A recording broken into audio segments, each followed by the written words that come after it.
guys, how you doing? Sean, your video and comic guru. Welcome to our next chapter in the 31 Days of October.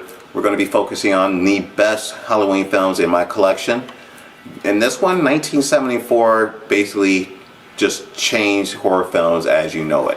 You've had some of the other ones, The Last House on the Left, The Hills Have Eyes, things of that nature.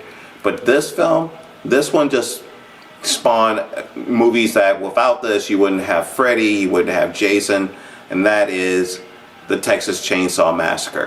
1974, I mean, this movie was awesome. I mean, Tobe Hooper basically, he wrote the screenplay, he did the music, he produced the movie. He probably had a hand in editing the film, although I did hear that that kind of got taken away from him at the end of it. This film has a cast of complete unknowns. Almost no one in this cast you've heard of in any other film before, except for the lead actor, in my opinion, who plays Leatherface. That's Gunnar Hansen. Let me know if that's correct. But he, to me, and to a lot of people, he's Leatherface. The mannerisms that he uses, the way he walks. I mean, he actually emotes without you seeing his face. And that's a hard thing to do.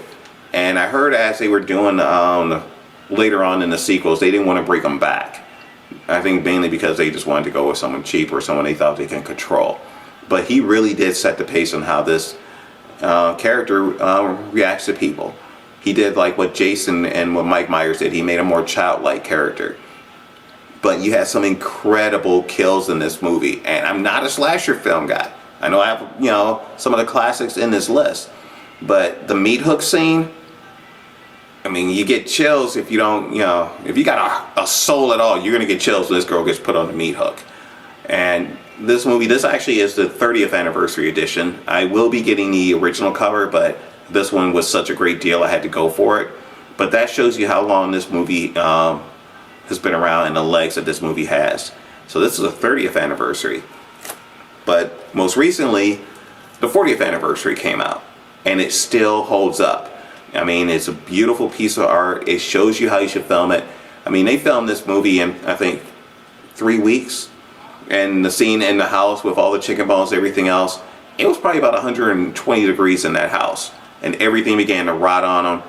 By the end of it, nobody wanted to be near each other because they all stank. It was just, everyone was committed to the film.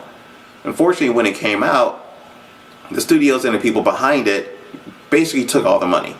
Nobody received pretty much anything. I think they may have received a couple of $1,000s, but that's it. To this day, they still have not been fully paid for what they were supposed to be paid. Even Tobe Hooper, the control for this movie was taken away from him several times during the making of it. And he was so angry about that he really hasn't had anything to do with any of the other sequels, I believe. He may have had like a little hand in the second one, but I doubt it.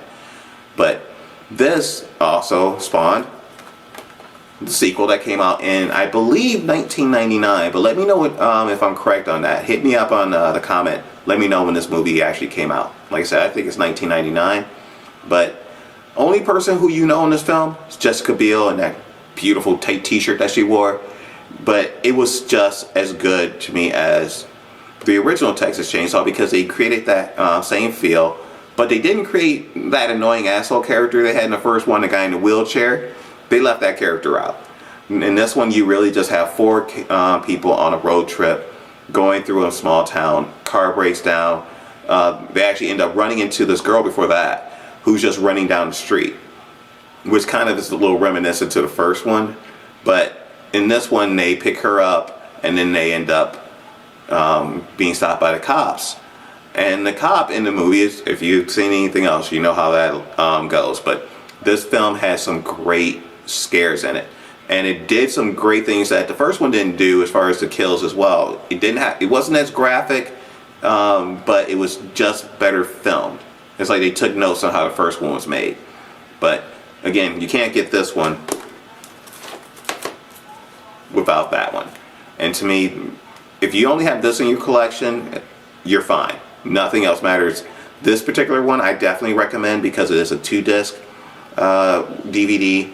Yeah, the Blu-rays have some of the features as well, but not everything that this has. This actually shows you a lot of different behind the scenes footage on here, as well as talking to the actors now. And this is where you find out how screwed they got in the making of this film. They're so bitter about it that they actually only did this. They didn't get paid to do this either. They did this just so they could show the film industry how badly they were screwed over. But they still created a great film. Tobe Hooper is still a legend as far as the horror genre is.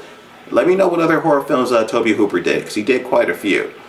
Hit me up on Facebook. Hit me up on Twitter. Let me know what you guys think. Hit that subscribe button. Hit the like button. Until then, I'm Sean, your video and comic guru. See you guys later. Peace.